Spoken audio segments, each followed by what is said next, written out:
আসসালামু আলাইকুম, স্বাগত জানাচ্ছি আরটিভি সন্ধ্যা সংবাদে। শুনছিলেন মার্কেন্টাইল ব্যাংক সংবাদ শিরোনাম। আপনাদের সঙ্গে আছি আমি কামরুন নাহার রফি। জনাব মাহবুবুল আলম, ধন্যবাদ আপনাকে। দর্শক, এতক্ষণ কক্সবাজার থেকে জানাচ্ছিলেন শিপ্রার আইনজীবী মাহবুবুল আলম টিপু। চলে যাচ্ছে পরবর্তী সংবাদে। রিজেন্ট গ্রুপের চেয়ারম্যান শাহেদ করিমের বিরুদ্ধে রাজধানীর উত্তরা পশ্চিম থানায় দায়ের করা অস্ত্র মামলার চার্জশিট নিয়েছে আদালত। দুপুরে ঢাকা মহানগর দায়রা জজ কে এম ইমরুল কায়েস মামলার চার্জশিট গ্রহণ করেন। মামলার অভিযোগ গঠনের জন্য 27 আগস্ট দিন ধার্য করা হয়েছে। এদিকে পদ্মা ব্যাংকের ঋণ জালিয়াতি ও আত্মসাতের মামলায় আজও শাহেদকে জিজ্ঞাসাবাদ করেছে দুদক। সাকিবুর রহমানের রিপোর্ট। পদ্মা ব্যাংকের 2,73,00,000 টাকা ঋণ জালিয়াতি ও আত্মসাতের ঘটনায় রিজেন্ট গ্রুপের মালিক শাহেদ করিমকে বুধবার সকালে জিজ্ঞাসাবাদের জন্য দুদক কার্যালয়ে আনা হয়। তবে আজও পুরো সময় তাকে জিজ্ঞাসাবাদ করতে পারেনি দুদক। 7 দিনের রিমান্ডের তৃতীয় দিন সকালে জিজ্ঞাসাবাদ শুরু করে দুদক। 11টার পর শাহেদ করিমকে নিয়ে যাওয়া হয় আদালতে। মঙ্গলবার বিএসএমএমইউতে করা তার পরীক্ষার রিপোর্ট বিচারকের কাছে পেশ করা হয়। সেখান থেকে অস্ত্র মামলায় অভিযোগ আমলে নেয়ার আবেদনের প্রেক্ষিতে শাহেদ করিমকে ঢাকা মহানগর দায়রা জজ আদালতে হাজির করা হয়। শুনানিতে শাহেদ জামিন আবেদন করলে তা নামঞ্জুর হয়। দীর্ঘ 1 মাসের যে দীর্ঘ রিমান্ডে সে মানসিকভাবে অসুস্থ হয়ে গেছে, সে ডিসব্যালেন্স ডিসঅর্ডার হয়েছে ব্রেন, অ্যাকচুয়ালি তার ফিজিক্যালি তার থেকে উদ্ধার হয় না অস্ত্রগুলি। তাই এই পরিস্থিতির শিকার, সে ইনোসেন্ট, তার জামিন চাচ্ছি। তার গাড়ি থেকে একটি পিস্তল, গুলি সহ একটি পিস্তল উদ্ধার হয়েছিল এবং সেটা আমরা রাষ্ট্রপতিকে বলার পরে তার জামিন নামঞ্জুর হয়েছে এবং আগামী 27-8 তারিখে অভিযোগ গঠনের জন্য দিন ধার্য করা হয়েছে। শাহেদের বিরুদ্ধে অবৈধ অস্ত্র, প্রতারণা, জালিয়াতি সহ 1.5 শতাধিক মামলার অভিযোগের অনুসন্ধান ও তদন্ত চলছে। সাকিবুর রহমান, আরটিভি, ঢাকা।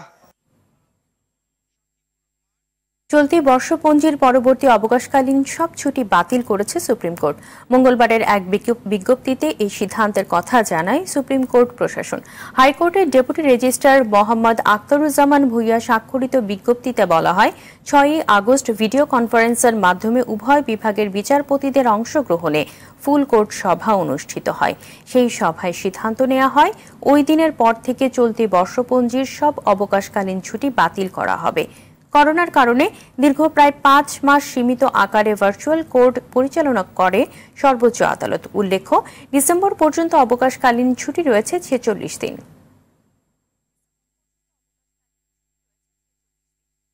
কোনো ধরনের টানাপোড়েন থেকে নয়, বরং করোনাকাল ও করোনা পরবর্তী বিশ্বে কি করে দুদেশের উন্নয়নে একসঙ্গে কাজ করা যায়, ভারতের প্রধানমন্ত্রীর সে বার্তা নিয়ে এবারের ঢাকা সফর।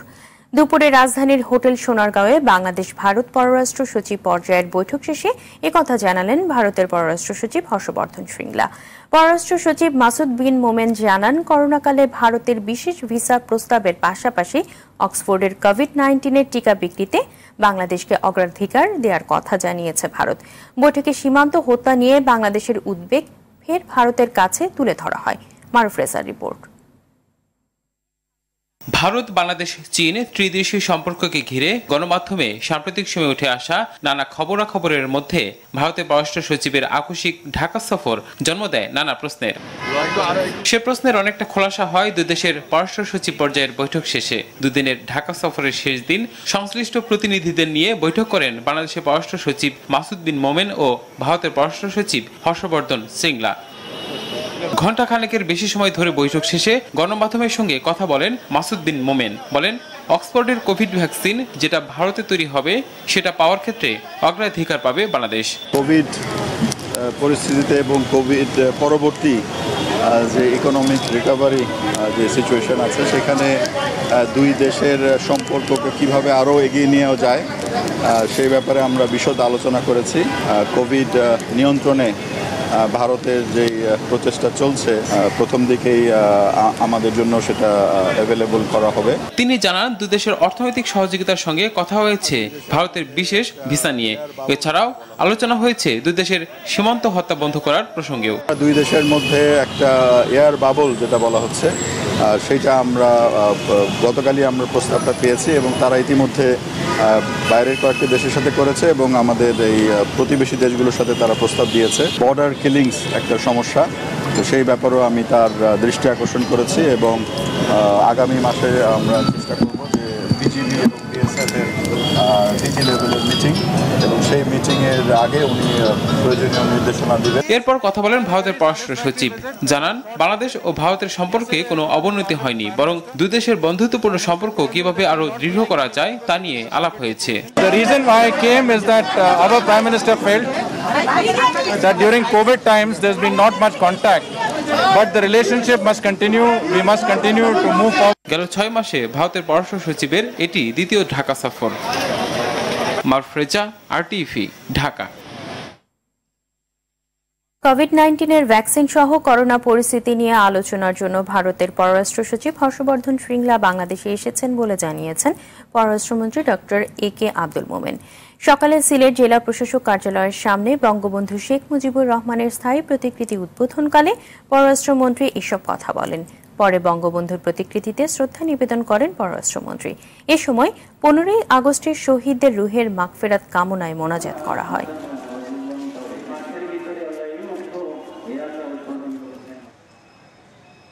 প্রথমত কোভিড সম্পর্কে তাদের দেশে কোভিডের ভ্যাকসিনও তৈরি হওয়ার সম্ভাবনা, সেটা আমরা কিভাবে পাবো এগুলো, আর আমরা যেখান থেকে পারি সেই কোভিডের ভ্যাকসিনটা সংগ্রহ করবো, যে তারা আমাদের সাথে আছে, একসাথে কাজ করতেছি। সমস্যা আমরা সমাধান করব। স্বাস্থ্য ও পরিবার কল্যাণ মন্ত্রী জাহিদ মালিক বলেছেন, করোনা পরীক্ষার সংখ্যা আরও বৃদ্ধি করতে পরীক্ষার ফি দ্রুততম সময়ে আরও কমানো হচ্ছে। পূর্বে সরকারি হাসপাতালে পরীক্ষার ফি ছিল 200 টাকা, যা নতুনভাবে করা হচ্ছে 100 টাকা, এবং বাড়িতে নমুনা পরীক্ষার ফি 500 টাকার পরিবর্তে করা হচ্ছে 300 টাকা। এই ফি আগামী 2-1 দিনের মধ্যে কার্যকর করা হবে। দুপুরে সচিবালয়ের স্বাস্থ্য মন্ত্রণালয়ের সভাকক্ষে মিডিয়া ব্রিফিংকালে কথা বলেন স্বাস্থ্যমন্ত্রী জাহিদ মালিক। দেশে ভ্যাকসিন আনা প্রসঙ্গে চীন, রাশিয়া, আমেরিকা, যুক্তরাজ্য সহ সব দেশের সাথে সার্বক্ষণিক যোগাযোগ রেখে ভ্যাকসিনের গুণগত মান, সহজলভ্যতা, কার্যকারিতা বিচার বিশ্লেষণ করা হচ্ছে বলেও স্বাস্থ্যমন্ত্রী উল্লেখ করেন। এখন থেকে 100 টাকা করা, যারা সেন্টারে যে ল্যাবে যে যারা পরীক্ষা করাবেন, আর যদি বাড়িতে ডেকে নিয়ে যদি পরীক্ষার ব্যবস্থা হয়, সেখানে 500 টাকার পরিবর্তে 300 টাকা করা হলো। করোনার কারণে সাধারণ রোগের চিকিৎসায় ভোগান্তি তো কমেনি, উল্টো বেড়েছে। ঢাকা মেডিকেল কলেজ হাসপাতালে এখনো করোনার রিপোর্ট ছাড়া চিকিৎসা মেলে না। ডাক্তারদেরও সময় মতো না আসার অভিযোগ আছে। টাকা না দিলে মেলে না চিকিৎসা। এসব বিষয়ে কথা বলতে চাইলে পাওয়া গেল না হাসপাতালের পরিচালককেও। এয়ার বাদলের রিপোর্ট। আমার মেয়ের সিটে উঠাতে পারি নাই, সিটে উঠাইতে গেলে 500 টাকা লাগে, 500 টাকা আমি দিতে পারি নাই। ঢাকা মেডিকেলে চিকিৎসা নিতে এসে নানা ভোগান্তির শিকার হচ্ছেন এই ভদ্রলোক। দুর্ঘটনার শিকার 9 বছরের মেয়ে শিপ্রাকে হাসপাতালে ভর্তি করিয়েছেন তিনি। এটা এই মাথার আঘাতে যে একটা পরীক্ষার রিপোর্টটার লাগে। সামর্থ্য না থাকায় সরকারি হাসপাতালে এসেছেন, কিন্তু চিকিৎসা পেতে এখানেও পদে পদে ভোগান্তিতে পড়তে হচ্ছে। ডাক্তারে বলছে এটা সরকারের মতে 2000 টাকা লাগবে, তাহলে আপনারা রিপোর্টটা দিয়ে দেবো। কারণ আমার ধরো টাকা নাই, আমি রিপোর্টটা আনতে পারি নাই। অনেকেরই অভিযোগ চিকিৎসকরা ঠিকমতো আসেন না। করোনা সনদ না থাকলে চিকিৎসা পেতে তৈরি হয় জটিলতা। বলছে যে করোনা টেস্টের রিপোর্ট আসার পরে আপনি এগুলো নিয়ে আসবেন, তারপর ডাক্তার দেখবে, এর আগে না। স্যার আসে না, আরেকবার বলতেছে ঈদের উপলক্ষে বন্ধ, এই সমস্ত কথা বলে তাদের সাথে তো কোনো কথাই বলা যায় না। এসব অভিযোগের বিষয়ে কথা বলতে ঢাকা মেডিকেল কলেজ হাসপাতালের পরিচালক AKM নাসির উদ্দিনের রুমে গিয়েও তাকে পাওয়া গেল না। AR বাদল, RTV, ঢাকা। দেশে করোনা ভাইরাস প্রাদুর্ভাবের মধ্যেই বাসের সবগুলো আসন পূর্ণ করে আগের ভাড়ায় গণপরিবহন পরিচালনার দাবি জানিয়েছে ঢাকা সড়ক পরিবহন মালিক সমিতি ও বাংলাদেশ সড়ক পরিবহন মালিক সমিতি। বিকেলে রাজধানীর বনানীতে BRTA ভবনে সংস্থাটির চেয়ারম্যানের সঙ্গে এক বৈঠকে এমন দাবি জানিয়েছেন দেশের পরিবহন খাতের শীর্ষ এই দুই সংগঠন। স্মার্ট না হলে মিলছে না ট্রেনের টিকিট, অর্থাৎ যারা স্মার্টফোন বা ইন্টারনেট সংযুক্ত কম্পিউটার ব্যবহার করেন না তারা রেল ভ্রমণের সুযোগ পাচ্ছেন না। এ কারণে শতভাগ টিকিট অনলাইনে বিক্রির সিদ্ধান্তে চরম বিপাকে পড়েছেন স্বল্প আয়ের ও পিছিয়ে পড়া জনগোষ্ঠী। আর অনলাইনে টিকিট কাটতেও রয়েছে নানা বিড়ম্বনা। সেলিম মালিকের রিপোর্টে বিস্তারিত।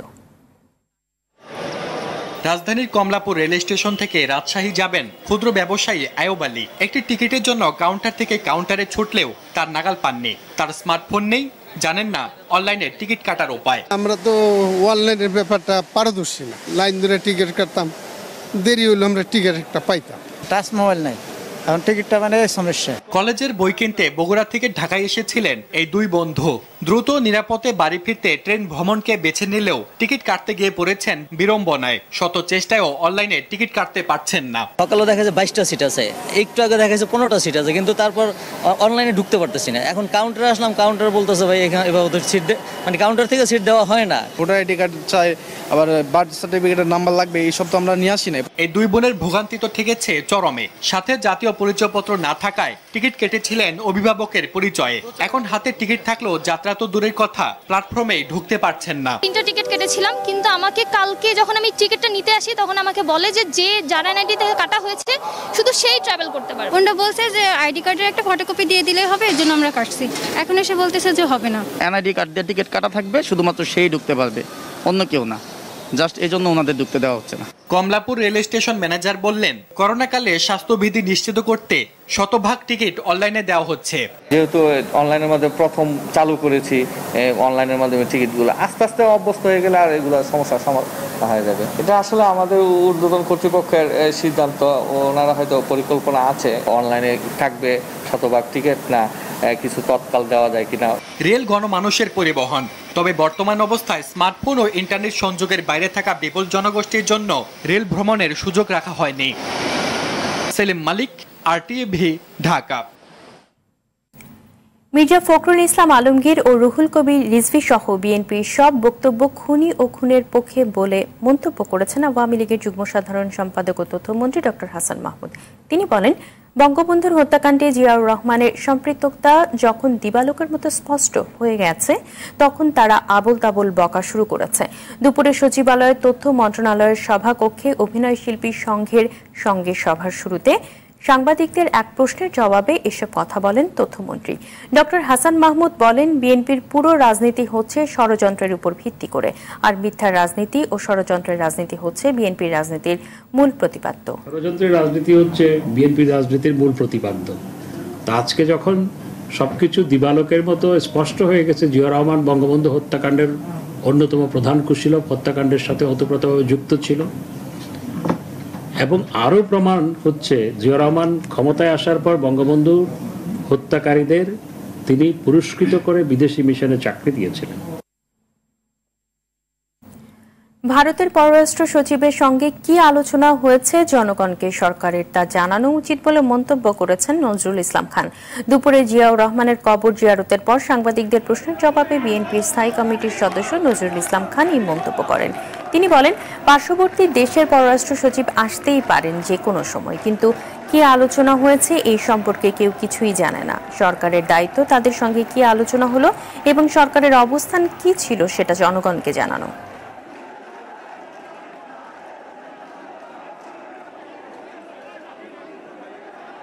পার্শ্ববর্তী দেশের পররাষ্ট্র সচিব উনি আসতেই পারেন আমাদের দেশে যে কোনো সময়, কিন্তু তিনি এসে কি কথা বলেছেন এগুলো ছিল গোপন। এখানে আপনারাও উপস্থিত ছিলেন না, আমরাও উপস্থিত ছিলাম না। কি আলোচনা হয়েছে আমরা এ সম্পর্কে ডিটেল জানিও না। পত্রপত্রিকায় যেটা দেখলাম সেটা হলো যে বন্ধুত্বের যে দুর্বলতা সেটা মেরামত করার জন্য উনি এসছেন। করোনা ভাইরাসের সংক্রমণের কারণে উদ্ভূত পরিস্থিতিতে কেবল চলতি বছরের পঞ্চম শ্রেণীর শেষে প্রাথমিক শিক্ষা সমাপনী ও ইবতেদায়ী পরীক্ষা না নেয়ার প্রস্তাব করেছে প্রাথমিক ও গণশিক্ষা মন্ত্রণালয়। আজ বুধবার প্রধানমন্ত্রীর কার্যালয়ে এই প্রস্তাব পাঠানো হয়েছে বলে জানিয়েছেন প্রাথমিক ও গণশিক্ষা প্রতিমন্ত্রী মোহাম্মদ জাকির হোসেন। দুপুরে সচিবালয়ে এ বিষয়ে সাংবাদিকদের সঙ্গে কথা বলেন প্রতিমন্ত্রী। মঙ্গলবার প্রাথমিক ও গণশিক্ষা প্রতিমন্ত্রী মোহাম্মদ জাকির হোসেন প্রস্তাবটি স্বাক্ষর করেন। এ বিষয়ে চূড়ান্ত সিদ্ধান্ত নেবেন প্রধানমন্ত্রী শেখ হাসিনা। তবে কেন্দ্রীয়ভাবে প্রাথমিক শিক্ষা সমাপনী পরীক্ষা না হলেও সংক্ষিপ্ত পাঠ্যসূচির ভিত্তিতে এবছর নিজ নিজ বিদ্যালয়ে পরীক্ষা নেওয়ার পরিকল্পনা করেছে প্রাথমিক ও গণশিক্ষা মন্ত্রণালয়। সেই পরিকল্পনার বাস্তবায়নও নির্ভর করছে করোনার সংক্রমণ পরিস্থিতির উপর। আমরা যদি সেপ্টেম্বরে স্কুল খুলে দিতে পারি, তার জন্য একটা পরিকল্পনা আমাদের আছে।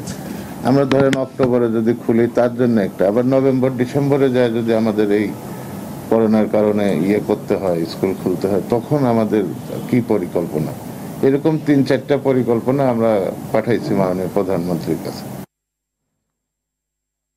এখনো দেশের বিভিন্ন জেলায় নদ নদীর পানি বাড়ছে, আর যেসব এলাকায় পানি কমতে শুরু করেছে সেসব এলাকায় দেখা দিয়েছে তীব্র ভাঙন।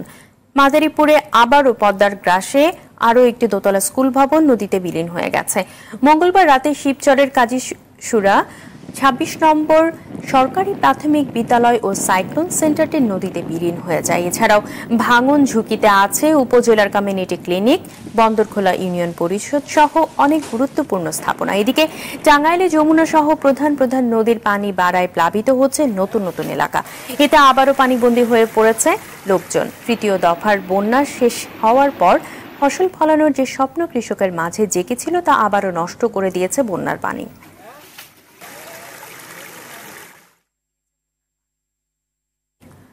15 আগস্টের শোককে শক্তিতে পরিণত করে সব ষড়যন্ত্র রুখে দিতে যুব সমাজকে ঐক্যবদ্ধভাবে এগিয়ে যাওয়ার আহ্বান জানিয়েছেন ঢাকা দক্ষিণ যুবলীগের ভারপ্রাপ্ত সভাপতি মাইনুদ্দিন রানা। দুপুরে জাতীয় শোক দিবস উপলক্ষে বকশীবাজার আলিয়া মাদ্রাসার পাশে ঢাকা দক্ষিণ যুবলীগ আয়োজিত দোয়া মাহফিল ও খাবার বিতরণ অনুষ্ঠানে তিনি এই আহ্বান জানান। এ সময় ঢাকা দক্ষিণ যুবলীগের ভারপ্রাপ্ত সাধারণ সম্পাদক রেজাউল করিম রেজা সহ কেন্দ্রীয় ও স্থানীয় নেতাকর্মীরা উপস্থিত ছিলেন। নোয়াখালীর কোম্পানিগঞ্জে বাংলাদেশ আওয়ামী লীগের সাধারণ সম্পাদক এবং সড়ক পরিবহন ও সেতুমন্ত্রী ওবায়দুল কাদেরের পক্ষ থেকে অসহায় নেতাকর্মীদের মাঝে আর্থিক সহায়তা প্রদান করা হয়েছে। দুপুরে বসুরহাট পৌর হলরুমে নোয়াখালী জেলা আওয়ামী লীগের সহসভাপতি ও বসুরহাট পৌরসভার মেয়র আব্দুল কাদের মির্জা আওয়ামী লীগ ও দলীয় অঙ্গ সংগঠনের 270 জন নেতাকর্মীর মাঝে নগদ অর্থ বিতরণ করেন। এ সময় কোম্পানিগঞ্জ উপজেলা আওয়ামী লীগের সভাপতি মুক্তিযোদ্ধা খিজির হায়াত খান, উপজেলা আওয়ামী লীগের সহ সভাপতি ইস্কান্দার হায়দার চৌধুরী, বাবুল সহ আরও অনেকে উপস্থিত ছিলেন। করোনা ধরা পড়ল অনূর্ধ্ব 19 দলের ক্রিকেটারের। ক্যাম্প সামনে রেখে যুব দলের ক্রিকেটার ও সাপোর্ট স্টাফদের করোনা পরীক্ষা করছে বিসিবি। প্রথম দিন 27 জনের করোনা পরীক্ষার ফল নেগেটিভ এসেছে। দ্বিতীয় ধাপে আরও 15 ক্রিকেটারের নমুনা পরীক্ষা করা হয়। তাদের মধ্যে করোনা পজিটিভ হয়েছেন বরিশাল থেকে আসা ব্যাটিং অলরাউন্ডার ইফতেখার হোসেন। বিসিবির একাডেমি ভবনে আইসোলেশনে রাখা হয়েছে ইফতেখার হোসেনকে। ক্রিকেট বোর্ডের মেডিকেল টিমের তত্ত্বাবধানে রয়েছেন তিনি। আর প্রথম ধাপে করোনা পরীক্ষায় নেগেটিভ হওয়া 27 ক্রিকেটারকে নিয়ে যাওয়া হয়েছে সাভার বিকেএসপিতে। সেখানেই 23 আগস্ট থেকে শুরু হবে অনূর্ধ্ব 19 দলের অনুশীলন ক্যাম্প। দর্শক, করোনা ভাইরাস নিয়ে আতঙ্কিত হবেন না, সতর্ক হন, নিজে পরিচ্ছন্ন থাকুন, মাস্ক পরুন, অন্যকে সচেতন করুন। এই সংকট মুহূর্তে প্রয়োজনীয় সব তথ্য নিয়ে আপনাদের পাশে আছে আরটিভি। সন্ধ্যা সংবাদ এই পর্যন্তই। আরটিভি সবশেষ সংবাদ জানতে যে কোনো মোবাইল ফোন থেকে 24141 নম্বরে ডায়াল করুন। আর মোবাইল ফোনে সংবাদ দেখতে অ্যাপ স্টোর, গুগল প্লে বা উইন্ডোজ স্টোর থেকে ডাউনলোড করুন আরটিভি অ্যাপস। এছাড়াও তাৎক্ষণিক ও বিনোদন সংবাদ জানতে বিশ্বের যে কোনো প্রান্ত থেকে ভিজিট করুন rtvonline.com, facebook.com/rtvonline এবং youtube.com/rtvdigitals। এখন থেকে আরটিভির সব বিনোদনমূলক অনুষ্ঠান দেখতে পারবেন আরটিভি প্লাসে। ধন্যবাদ সবাইকে।